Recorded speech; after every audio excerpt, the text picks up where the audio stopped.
Hello everyone, and welcome back to Sleepless Campfire. Tonight, we delve into the darkest corners of human psychology to explore 7 verified accounts of psychopathic behavior that terrorized communities across America.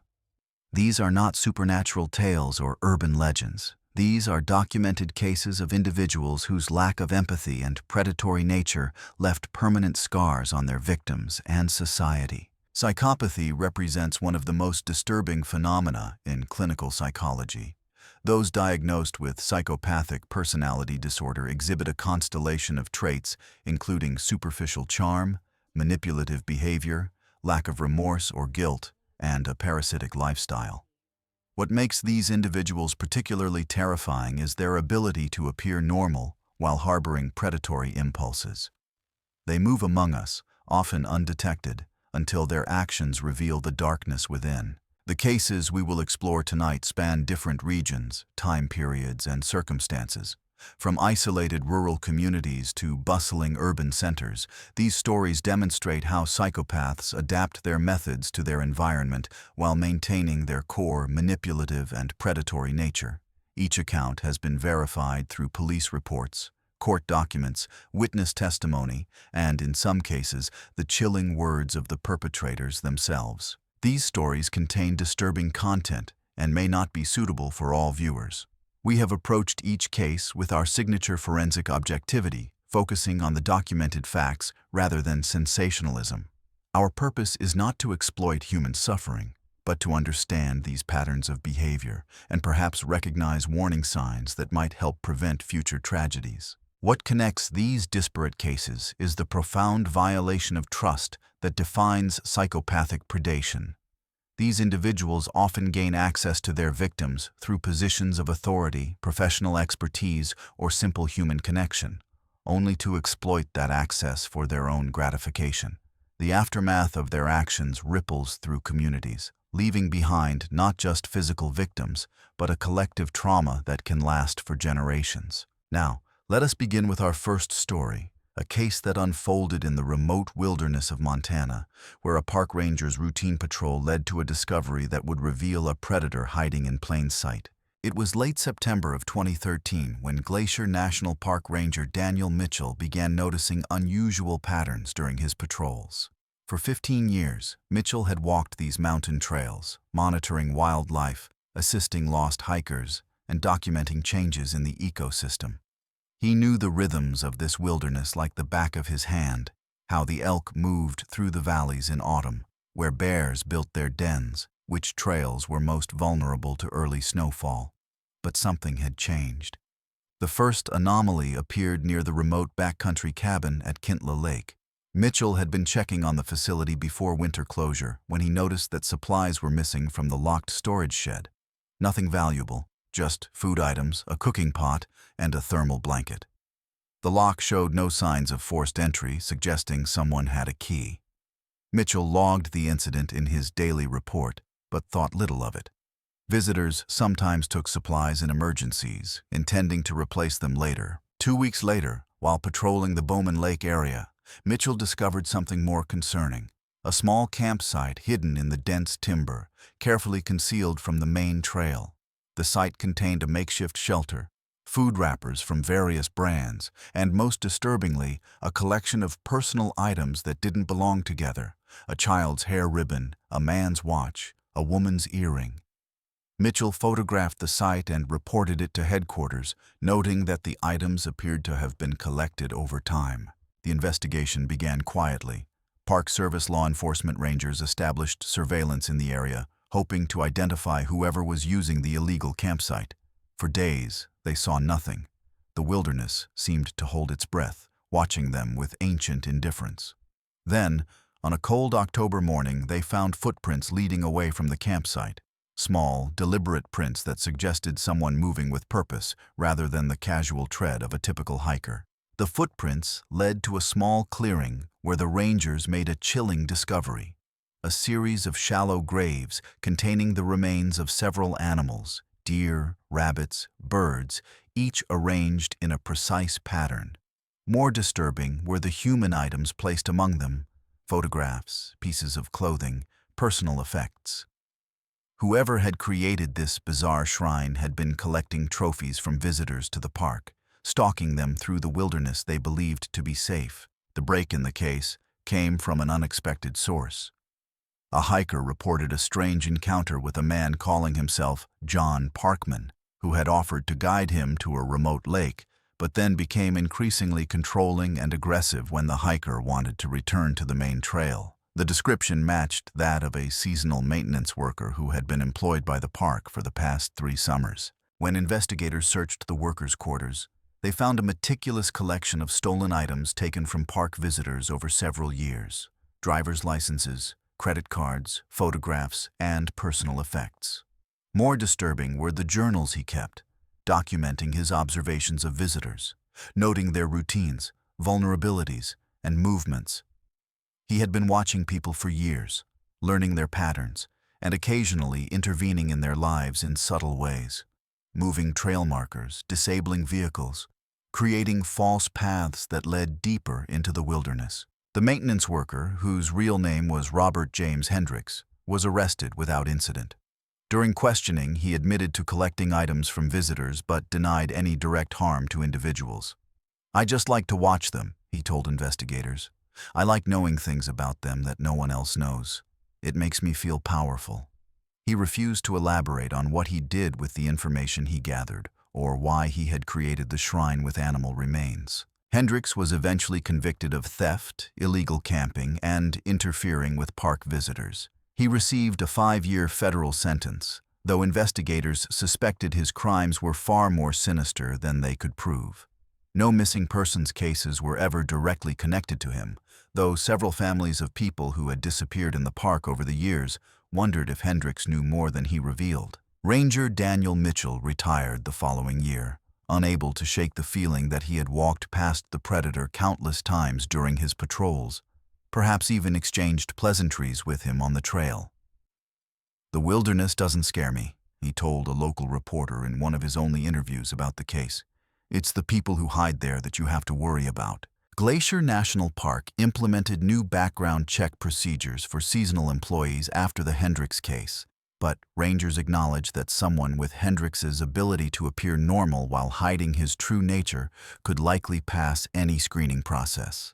The case remains a chilling reminder that even in the vastness of America's wilderness, the most dangerous predators may be human. It was the winter of 2016 when Dr. Sarah Chen first noticed the unusual pattern of deaths at Riverside Medical Center in Sacramento, California. As the hospital's quality assurance director, Chen reviewed patient outcomes as part of her regular duties. What caught her attention was the disproportionate number of cardiac arrests occurring in the telemetry unit during night shifts, particularly when a specific nurse was on duty. The nurse, 32-year-old Michael Davenport, had worked at Riverside for 4 years and was considered by most to be exemplary. He was frequently praised by patients' families for his compassionate care and attention to detail. Colleagues described him as quiet but competent, someone who could always be counted on during emergencies. He had even received the hospital's Nurse of the Year award in 2015. Chen's initial analysis revealed that over the past 18 months, 27 patients had experienced unexpected cardiac arrests on the telemetry unit during Davenport's shifts, nearly 3 times the unit's average. 18 of those patients had died. What was particularly troubling was that many of these patients had been considered stable, with good prognoses for recovery. When Chen brought her concerns to hospital administration, she was met with resistance. Davenport was well-liked and respected, and his clinical skills were considered above reproach. The medical director suggested that Chen's statistical analysis might be flawed and recommended a more thorough review before making accusations that could damage a valued employee's reputation. Undeterred, Chen began examining individual cases more closely. She discovered that most of the patients who had coded under Davenport's care had been given high doses of epinephrine shortly before their cardiac events. While epinephrine is commonly used in emergency situations, the documentation in these cases was inconsistent. Sometimes the drug was administered without clear indication. Sometimes the dosage exceeded what would typically be prescribed. The break in the case came when a pharmacy technician noticed discrepancies in the controlled substance logs. Epinephrine wasn't technically a controlled substance, but the hospital tracked its usage due to cost and potential for misuse. The technician reported that Davenport had signed out significantly more epinephrine than any other nurse, often without corresponding documentation in patient records. Hospital security began discreetly monitoring Davenport's activities. What they discovered was deeply disturbing. Surveillance footage showed Davenport entering patient rooms at unusual hours, sometimes staying for extended periods. On several occasions, he was seen administering medications without recording the doses. Most alarming was footage of him apparently tampering with IV lines and medication pumps. The hospital contacted the Sacramento Police Department, and a full investigation was launched. Detectives began reviewing the cases of patients who had died under Davenport's care, ordering autopsies where possible. Toxicology reports on several exhumed bodies revealed lethal levels of epinephrine and, in some cases, potassium chloride, another substance that Davenport had signed out from the pharmacy in excessive quantities. Davenport was arrested on March 12, 2017, as he arrived for his shift. The search of his home revealed a collection of newspaper clippings about medical professionals who had harmed patients, as well as detailed notes about patient conditions and responses to various medications. Investigators also found a small notebook containing what appeared to be a point system, with patients' names and numerical values that increased over time. During questioning, Davenport initially denied any wrongdoing. As investigators presented more evidence, his demeanor shifted from cooperative to defensive, then to something approaching pride. "Some of them were suffering," he said at one point. "I helped them find peace. Others, they were interesting to watch. The way their bodies responded to different substances. It was like conducting an orchestra." The case against Michael Davenport grew stronger as more evidence emerged. Former colleagues came forward with disturbing anecdotes about his behavior, how he seemed excited during medical emergencies, how he sometimes made inappropriate comments about patients' conditions, how he had been found watching monitors of critically ill patients even when not assigned to their care. The trial began in January 2018 and lasted for 6 months. Prosecutors presented evidence linking Davenport to at least 18 patient deaths, though they believed the actual number might be higher. Medical experts testified about the suspicious circumstances surrounding each death, while former colleagues described Davenport's unusual behavior around patients who were deteriorating. The most damning testimony came from Davenport himself. In a recorded jailhouse conversation with his brother, he said, "I didn't kill them, I just accelerated the process. Some of them were going to die anyway. I just helped them along. And some of them, they were interesting. The way their bodies fought. It was beautiful to watch." In July 2018, Michael Davenport was convicted on 18 counts of first-degree murder, 1 count of second-degree murder, and multiple counts of assault and elder abuse. The judge sentenced him to life in prison without the possibility of parole, calling him a predator who used his position of trust and authority to satisfy his own twisted desires. The Riverside Medical Center implemented sweeping changes in the wake of the case, including enhanced medication protocols, improved surveillance systems, and more rigorous background checks for clinical staff. Dr. Sarah Chen left the hospital shortly after the trial, unable to reconcile the horror of what had happened under her watch. What remains perhaps most disturbing about the Davenport case is how long he operated without detection. 4 years of preying on vulnerable patients while being regarded as an exemplary employee. It serves as a chilling reminder that sometimes the greatest threats come from those we trust most, those who have sworn to do no harm but instead use their knowledge and position as weapons against the very people they're supposed to protect. It was the summer of 2014 when the first missing person report caught the attention of Amarillo, Texas police detective Maria Rodriguez. 23-year-old Jessica Martinez had disappeared while walking home from her job at a local diner. Her case was initially treated as a standard missing person investigation. Family members were questioned, her last known movements were traced, and a search was organized in the areas she frequented. What made Rodriguez suspicious was the similarity to 2 other cases from the previous year. In both instances, young women had vanished from public places in broad daylight, leaving behind only minimal evidence. The first was 19-year-old Emily Thompson, who had disappeared from a shopping mall parking lot in December 2013. The second was 26-year-old Sarah Jenkins, who had gone missing while jogging along a popular trail in March 2014. Rodriguez began compiling details from all three cases, looking for patterns. The victims were all similar in appearance, petite, with dark hair and brown eyes. They had all disappeared during daylight hours, with no witnesses to any struggle. Most troubling in each case, a single personal item had been left behind at the scene, a hair tie in the first case, a keychain in the second, and a single earring in the Martinez case. The investigation gained urgency when a fourth woman, 21-year-old Amanda Cooper, went missing in September 2014. This time, there was a witness, a delivery driver who reported seeing a man approach Cooper near her workplace. The witness described the man as middle-aged, well-dressed, and driving a dark-colored sedan. He had seemed to be asking for directions, but when the driver passed by again moments later, both the man and Cooper were gone. The break in the case came from an unexpected source. A janitor at a storage facility on the outskirts of Amarillo reported unusual activity in one of the units. The tenant, a man named Richard Caldwell, had been renting the unit for 2 years and had recently increased his security measures, adding multiple locks and an alarm system.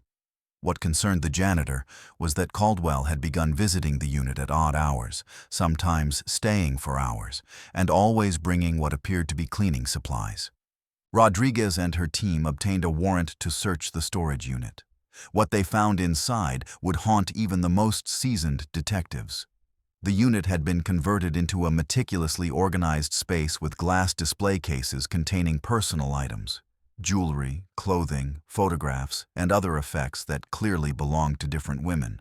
On one wall was a series of framed photographs, each showing a young woman who had been reported missing in the Texas Panhandle over the past 3 years. Most disturbing was a locked refrigerator in the corner of the unit. When investigators opened it, they discovered carefully preserved body parts, hands, feet, and other tissue samples, each labeled with names, dates, and locations. It appeared that Caldwell had been collecting trophies from his victims, preserving them in a grotesque personal museum. Caldwell was arrested at his home, a modest suburban house where he lived alone. The search of his residence revealed an extensive collection of true crime books, newspaper clippings about serial killers, and detailed files on dozens of women in the Amarillo area. Investigators also found a sophisticated surveillance system that Caldwell had apparently used to monitor his potential victims. During interrogation, Caldwell initially denied any wrongdoing. As investigators presented more evidence, his calm demeanor began to crack, revealing something beneath, a chilling pride in his accomplishments. "I didn't hurt them," he insisted at first. "I just collected them. They were beautiful and I wanted to preserve that beauty." As the interrogation continued, Caldwell became more forthcoming, describing his methodology in clinical detail. He would spend weeks or even months researching potential victims, learning their routines, their habits, their relationships. He preferred women who were somewhat isolated, those new to town, with few local connections, or whose lifestyles might make them less likely to be immediately missed. "I'd watch them for a long time," Caldwell explained. "Learn their schedules, their paths, their patterns. When the time was right, I'd approach them, maybe ask for directions, maybe pretend I knew them from somewhere. They'd let their guard down for just a moment, and that's all I needed." Caldwell described how he would incapacitate his victims using chemicals that induced paralysis, but left them conscious. He would then take them to a soundproof room he had constructed in his basement, where he would keep them for varying periods of time, from a few days to several weeks. "I wanted to know them," Caldwell said. "Not their names or their jobs or their families. I wanted to know what they were made of, how they responded to different stimuli, how much they could endure. It was like studying a rare species of butterfly." When asked what ultimately happened to his victims, Caldwell became evasive. "Some of them I let go," he said. "Others didn't work out. They weren't as strong as I thought they'd be. But I kept parts of all of them. That way, they'd be with me forever. The investigation into Richard Caldwell's activities expanded rapidly as law enforcement agencies across Texas and neighboring states reviewed their cold cases. Eventually, Caldwell was linked to at least 12 disappearances across 5 states over a period of 6 years. The full extent of his victim count may never be known. Caldwell's trial began in January 2016 and was moved to Fort Worth due to extensive pre-trial publicity in Amarillo. The prosecution presented overwhelming evidence, including items from his storage unit, surveillance footage, and Caldwell's own detailed confessions.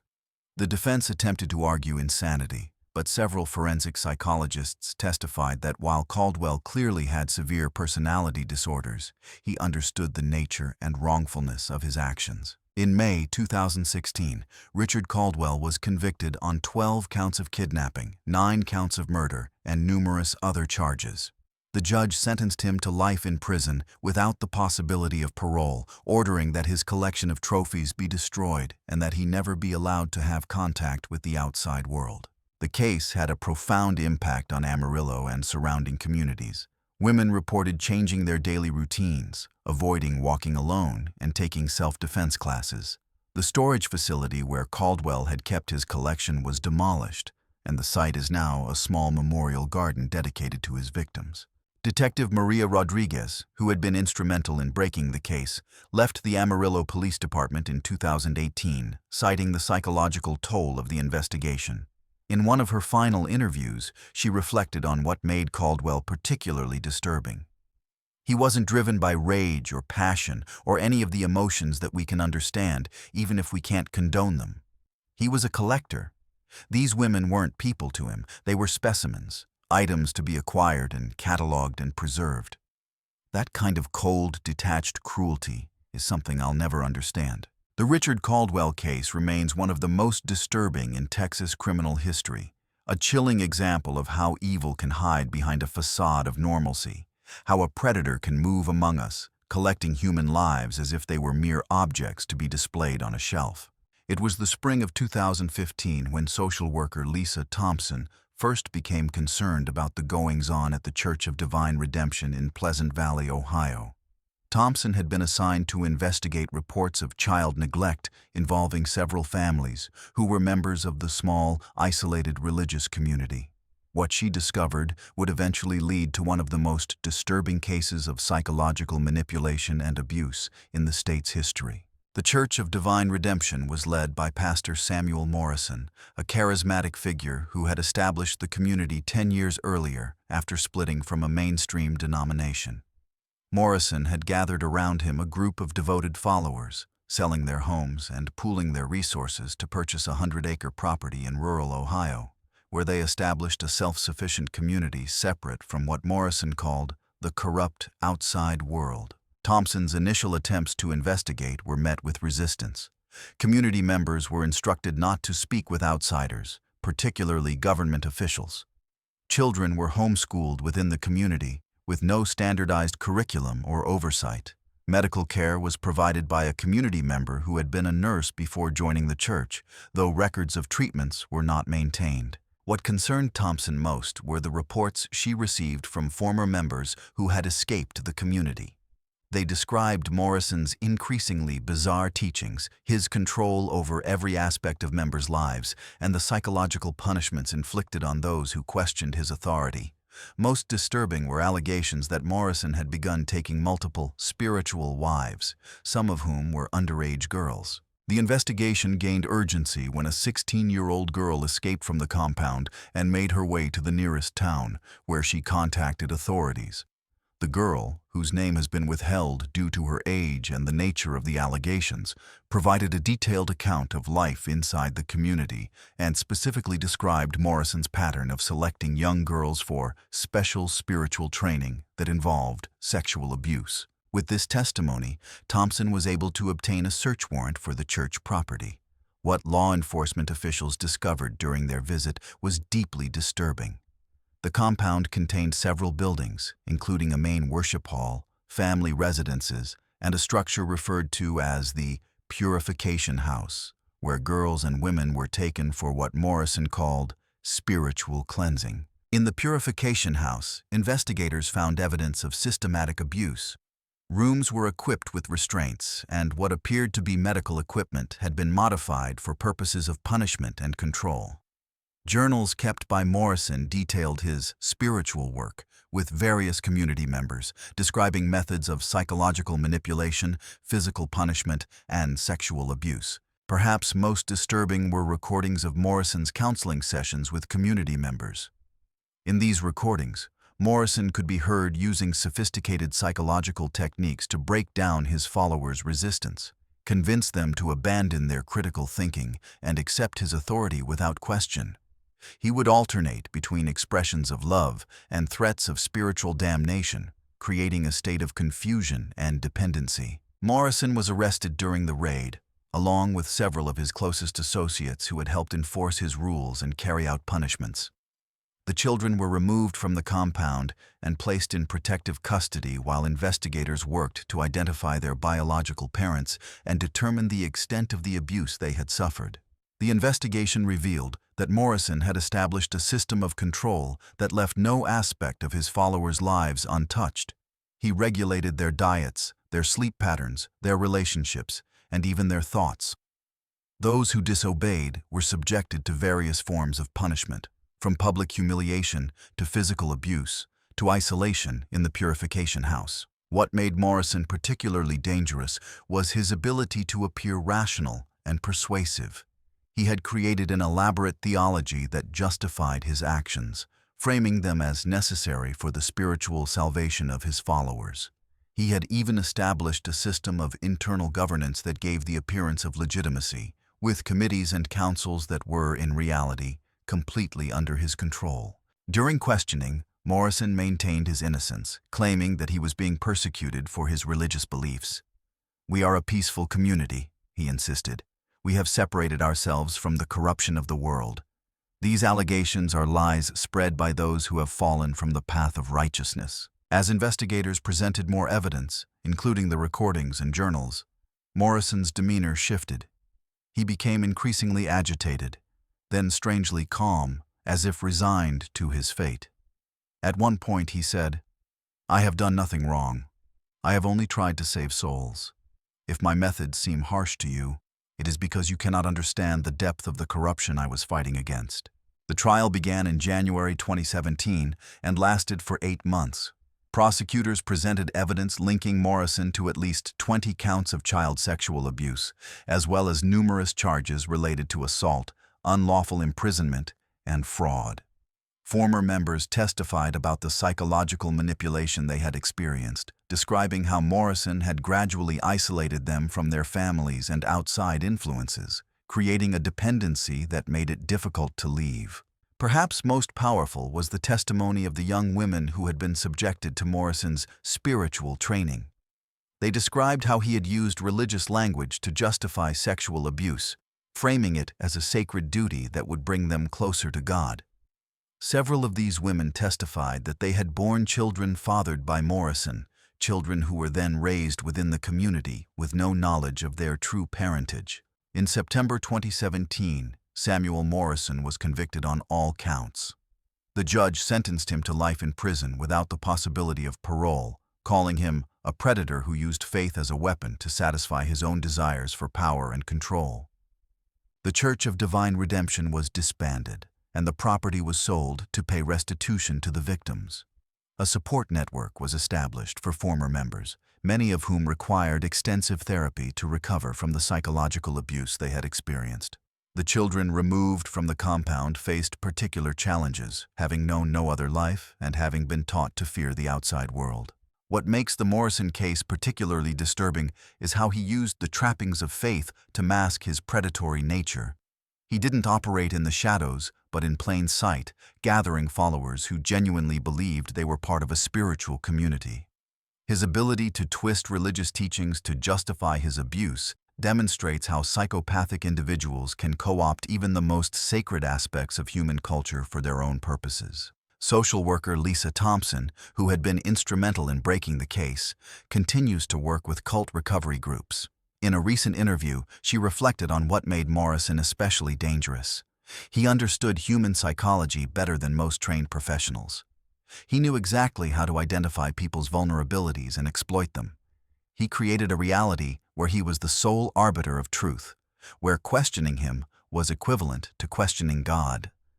That kind of psychological control is incredibly difficult to break free from. The Samuel Morrison case serves as a chilling reminder that evil can hide behind a mask of righteousness, that predators can use the very things people hold most sacred, faith, community, family, as weapons against them. It stands as a testament to the resilience of those who survived his abuse and the importance of remaining vigilant against those who would use positions of trust and authority to exploit the vulnerable. It was the winter of 2012 when Detroit police detective Marcus Williams first noticed the pattern. Over the past 6 months, 3 small business owners had disappeared under similar circumstances. Each had been experiencing financial difficulties, each had been behind on payments to local loan sharks, and each had vanished after arranging to meet with someone who promised to solve their problems. The first was Anthony Russo, owner of a struggling Italian restaurant in Greektown. Russo had accumulated significant gambling debts and had borrowed money from several known criminal figures to keep his business afloat. According to his wife, Russo had received a call from someone offering to consolidate his debts and restructure his payments in exchange for a reasonable fee. Russo had left to meet this person and never returned. The second was Maria Rodriguez, who operated a small grocery store in southwest Detroit. Rodriguez had fallen behind on her payments to a local supplier who also provided high-interest loans to store owners. She had told her daughter that someone had contacted her offering to negotiate with her creditors and possibly arrange for more favorable terms. Rodriguez had left to meet this person and never returned. The third was James Chen, owner of a struggling electronics repair shop on the city's east side. Chen had borrowed money from a local businessman to keep his store open during the economic downturn. According to his employees, Chen had mentioned receiving an offer from someone who claimed to have connections that could help renegotiate his debts. Chen had left to meet this person and never returned. Williams began investigating these disappearances as potential homicides, though no bodies had been found. What troubled him was the lack of evidence. No signs of struggle at any of the victims' homes or businesses, no witnesses to any confrontations, no ransom demands or claims of responsibility. It was as if these 3 people had simply vanished into thin air. The break in the case came from an unexpected source. A small-time bookmaker named Frankie Costello was arrested on unrelated charges and offered information in exchange for leniency. Costello told investigators about a man known only as the Fixer, who specialized in solving problems for people in desperate financial situations. According to Costello, the Fixer would approach individuals who were in debt to loan sharks or other criminals, offering to eliminate their debts in exchange for a substantial fee. The fee was typically all the person had left, their savings, property, or other assets. Once payment was arranged, the Fixer would meet with the person and they would disappear. "I don't know what he does with them," Costello told investigators.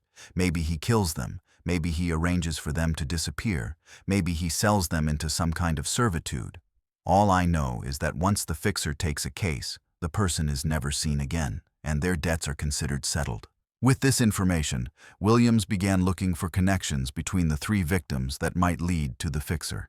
He discovered that all 3 had used the same accounting service, a small firm operated by a man named Vincent Moretti. Moretti had a reputation for being discreet and efficient, particularly with clients who had unconventional sources of income or financial arrangements. Williams and his team began surveilling Moretti, watching his movements and monitoring his communications. They discovered that Moretti had a second business, a consulting service that specialized in financial restructuring for clients in difficult circumstances. It was through this service that he apparently identified potential victims for his other enterprise. The investigation took a darker turn when forensic accountants going through Moretti's records discovered evidence that he had been siphoning funds from his clients' accounts for years. What was more disturbing were notes and documents that suggested Moretti had been collecting compromising information on his clients, details of their illegal activities, their personal weaknesses, their secrets. It appeared that Moretti operated a sophisticated scheme. As an accountant, he gained access to sensitive financial information about his clients. He would then identify those who were in desperate financial straits, particularly those involved in illegal or questionable activities.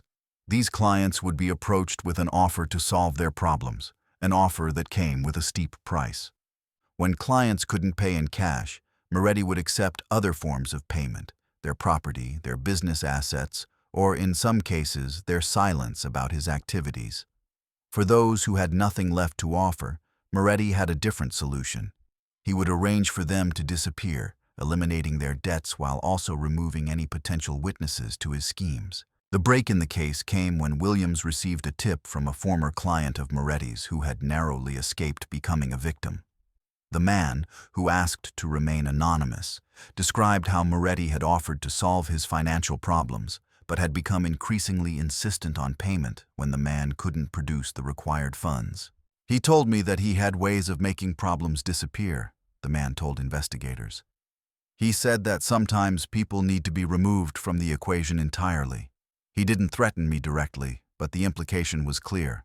I got scared and left town that night." With this testimony, Williams obtained a warrant to search Moretti's home and office. What investigators found was chilling evidence of a long-running scheme of fraud, extortion, and possibly murder. In a hidden room in Moretti's basement, they discovered files on at least 50 individuals who had disappeared over the past 15 years, under circumstances similar to Russo, Rodriguez, and Chen. Moretti was arrested as he arrived at his office. During questioning, he initially denied any wrongdoing, claiming that he was a legitimate businessman who had been framed by disgruntled clients. As investigators presented more evidence, his demeanor shifted from defensive to resigned, then to something resembling pride. "I didn't kill anyone," Moretti insisted. "I solved problems. These were people who were in over their heads, who had made bad decisions and were going to end up dead or in prison anyway. I offered them a way out, a clean slate. Some of them took it, others didn't. But I never forced anyone to do anything they didn't want to do." When pressed on what happened to those who accepted his offer, Moretti became evasive. "I have connections," he said. "People who can arrange new identities, new lives in places where no one knows them. It's expensive, but it's better than the alternative. I provided a service, one that people desperately needed." The investigation into Vincent Moretti's activities expanded as law enforcement agencies across the country reviewed cold cases involving missing persons who had been in financial trouble.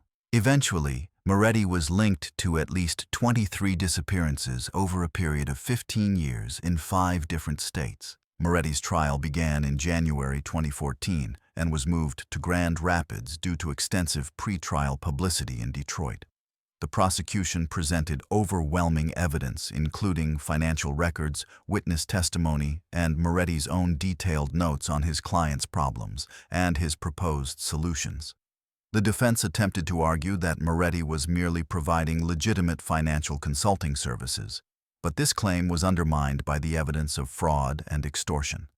In May 2014, Vincent Moretti was convicted on 23 counts of kidnapping, 15 counts of murder, and numerous charges related to fraud, extortion, and racketeering.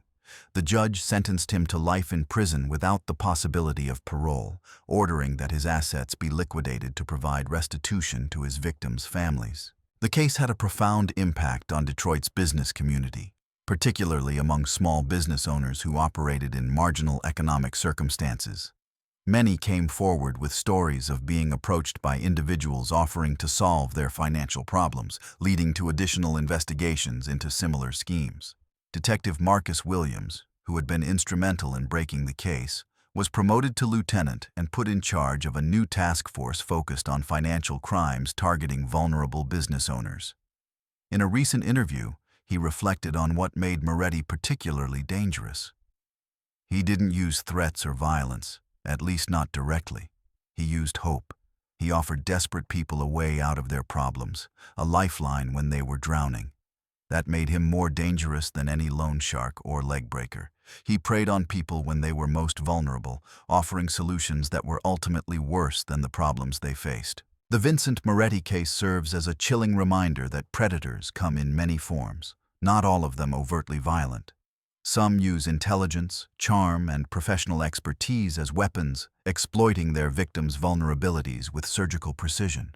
It stands as a testament to the importance of skepticism when offers seem too good to be true, and of maintaining vigilance even in seemingly professional relationships. It was the autumn of 2017 when wildlife biologist Dr. Eleanor Vance first noticed the unusual pattern of animal deaths in the Pisgah National Forest near Asheville, North Carolina.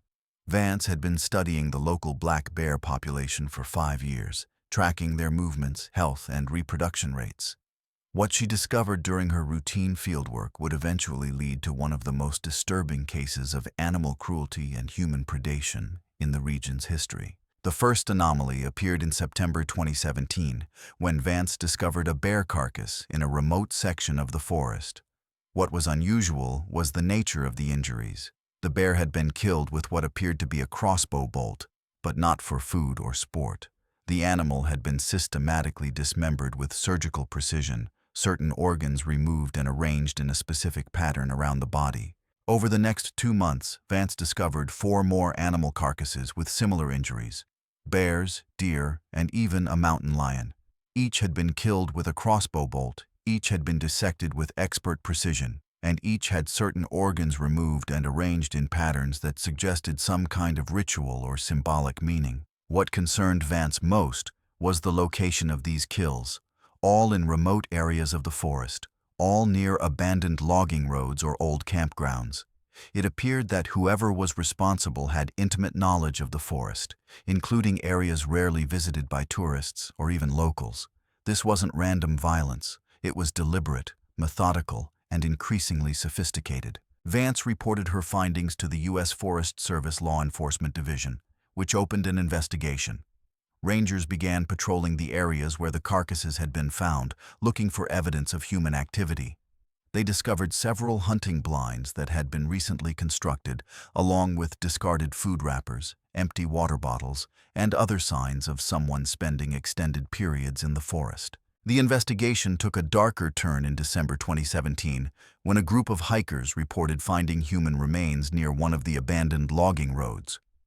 The remains were identified as belonging to Thomas Caldwell, a 32-year-old man who had been reported missing 3 months earlier.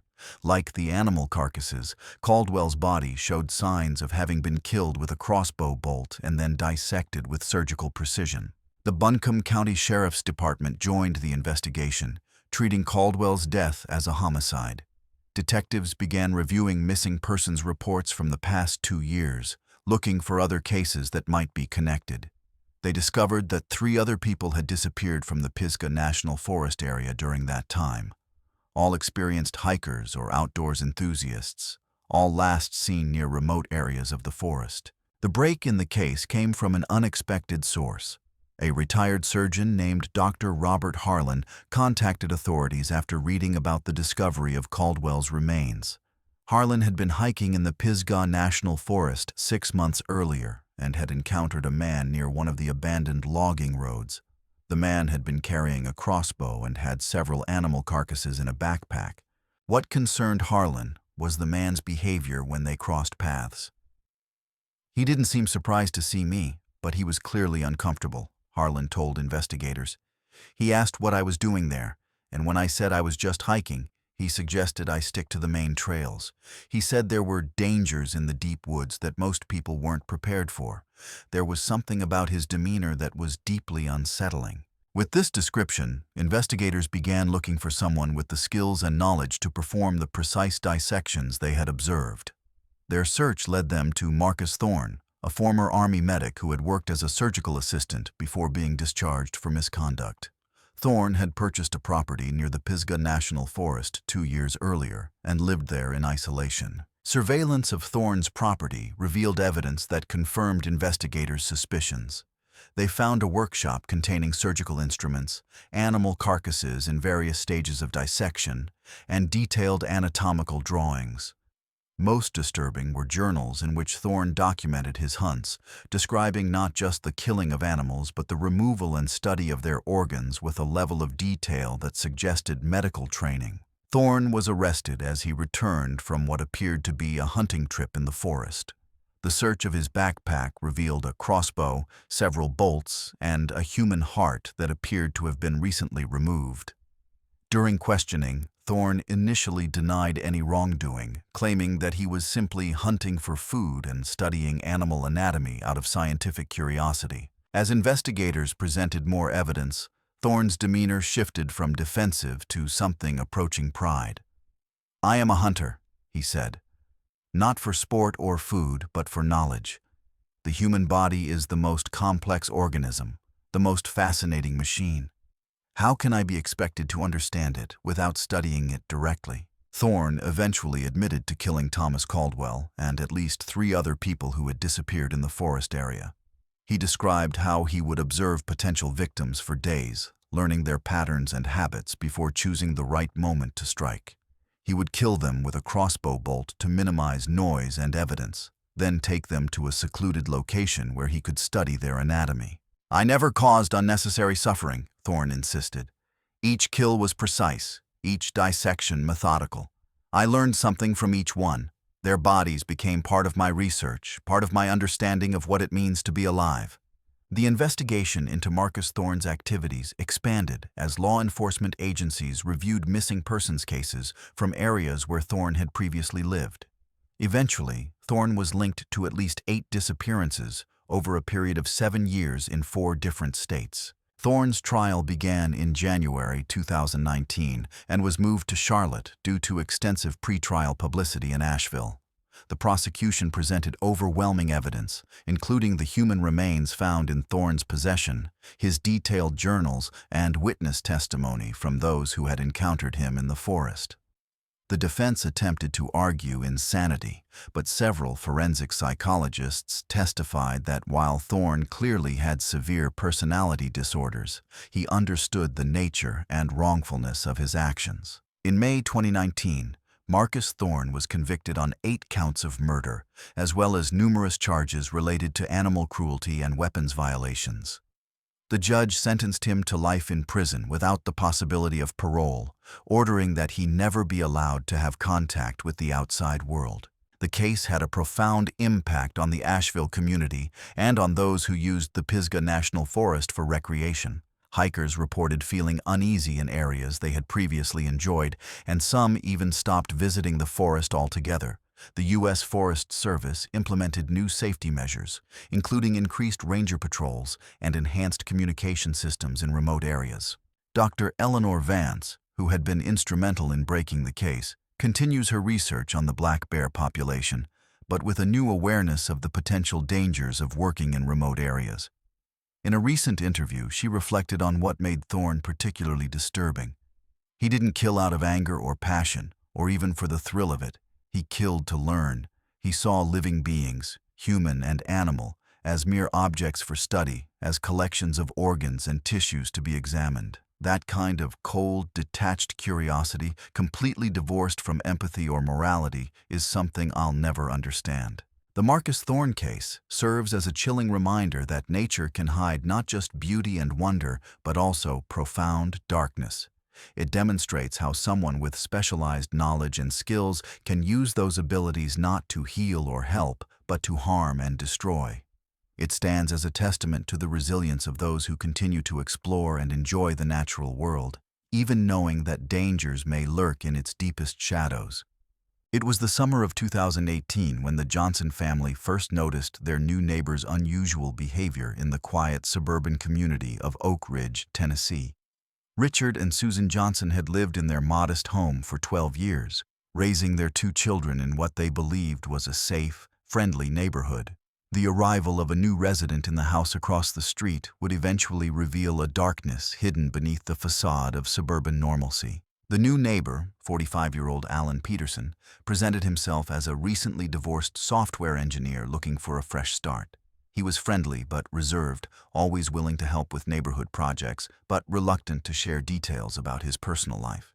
He kept to himself mostly, working from home and maintaining a meticulously neat house and yard. What first concerned the Johnsons was Peterson's interest in their children, particularly their 13-year-old daughter, Emma. He would often be in his yard when Emma returned from school, striking up conversations and offering compliments about her appearance or her activities. At first, the Johnsons dismissed this as mere neighborly friendliness, but the attention gradually became more focused and more frequent. The first red flag appeared when Peterson gave Emma a gift, an expensive smartphone that was far more sophisticated than what her parents had provided. When questioned, Peterson explained that he had received it as part of a work project and had no use for it. The Johnsons, while uncomfortable, didn't want to cause trouble in their new neighbor relationship and allowed Emma to keep the phone, setting strict rules about its use. This decision, they would later realize, was their first mistake. Peterson's behavior grew more calculated. He began to position himself as an ally to Emma, someone who understood her in a way her parents supposedly did not. He would listen to her teenage frustrations with a patience that seemed boundless, validating her feelings and subtly criticizing her parents' rules as old-fashioned or unreasonable. He created a private communication channel with her through the phone, using an encrypted messaging app that her parents couldn't monitor. The escalation continued through the autumn of 2018. Peterson started giving Emma other gifts, clothing her parents would never approve of, makeup, gift cards for trendy stores. Each gift came with a warning. "Your parents wouldn't understand, Emma. This is our secret." He was systematically creating a world where he was the center of her emotional life, a secret garden separated from the oversight of her family. Susan Johnson grew increasingly uneasy. She noticed Emma becoming more withdrawn, spending hours in her room on the phone Peterson had given her. When she tried to talk to her daughter about it, Emma became defensive, accusing her mother of not trusting her. "Alan is just a friend, Mom. He's the only one who really gets me." The phrase, a classic line from the Predator's playbook, sent a chill down Susan's spine, but she felt powerless to intervene without concrete proof of wrongdoing. The first tangible evidence came in November 2018. Richard Johnson was doing yard work when he noticed a small, newly installed camera on the corner of Peterson's garage pointed directly at the Johnsons' house, specifically at Emma's bedroom window. When he confronted Peterson about it, the man was calm and reasonable. "I'm sorry, Richard. I've had some issues with package deliveries being stolen. I didn't realize it was pointed at your house. I'll adjust it immediately." He moved the camera, but the message was clear. He was watching. The breaking point came in December 2018. Susan, unable to shake her growing dread, decided to confide in another neighbor, a retired police officer named Bill Gable. Gable listened to her story and agreed that Peterson's behavior was highly concerning. He suggested that Susan contact the police to at least have Peterson's name on their radar, but he also offered to do some discreet digging of his own. Gable remembered that Peterson had said he was a software engineer. Using some old contacts, he ran Peterson's name through various professional databases and came up with nothing. There was no Alan Peterson matching the man's description and age working as a software engineer in the state of Tennessee. A deeper search into public records revealed something far more disturbing. The man living across the street was not Alan Peterson. His real name was Alan Matheson, and he had a criminal record in Florida. In 2005, Matheson had been convicted of lewd and lascivious conduct with a minor under 16. He had served 5 years in prison and had been required to register as a sex offender upon his release. He had apparently moved to Tennessee under a new identity, failing to register as required by law. The information was enough for a warrant. On a cold December morning, police raided Alan Matheson's house. What they found was a meticulously documented record of his grooming and exploitation of Emma Johnson. The walls of his home office were covered in high-resolution photographs of Emma taken through the windows of her house. His computer contained a detailed log of his interactions with her, including transcripts of their encrypted chats. He had been methodically breaking down her defenses, isolating her from her family, and preparing her for future sexual exploitation. Perhaps most disturbing were files labeled Project Phoenix. These contained research on how to legally adopt a child or gain custody, as well as information on how to create false identities and travel documents. It appeared Matheson's ultimate goal was to remove Emma from her family entirely. The investigation also revealed that he had installed listening devices in a small teddy bear he had given to Emma as a get-well-soon gift when she had a cold months earlier. Matheson was arrested without incident. During questioning, he maintained his calm, reasonable demeanor. He admitted to using a false identity but claimed it was to escape the stigma of his past conviction. He insisted his relationship with Emma was purely platonic, that he was merely being a good friend and mentor to a troubled teenager. "I saw a young girl who wasn't appreciated," Matheson told detectives. "Her parents didn't understand her. I was just providing the emotional support she wasn't getting at home. There's nothing illegal about being a good neighbor." He showed no remorse, no understanding of the predatory nature of his actions. From his perspective, he was the victim of a misunderstanding born from his past mistakes. The evidence, however, was overwhelming. Matheson was charged with failure to register as a sex offender, possession of child pornography, the photographs of Emma, stalking, and illegal surveillance. He pleaded not guilty, but the case against him was formidable. The Johnson family was placed in protective custody as the investigation continued to determine if Matheson had other victims. In the quiet suburban streets of Oak Ridge, the case sent a shockwave of fear through the community. Parents looked at their neighbors with newfound suspicion. The illusion of safety had been shattered, replaced by the chilling realization that evil doesn't always wear a monstrous face. Sometimes, it lives across the street. It mows the lawn on Saturday.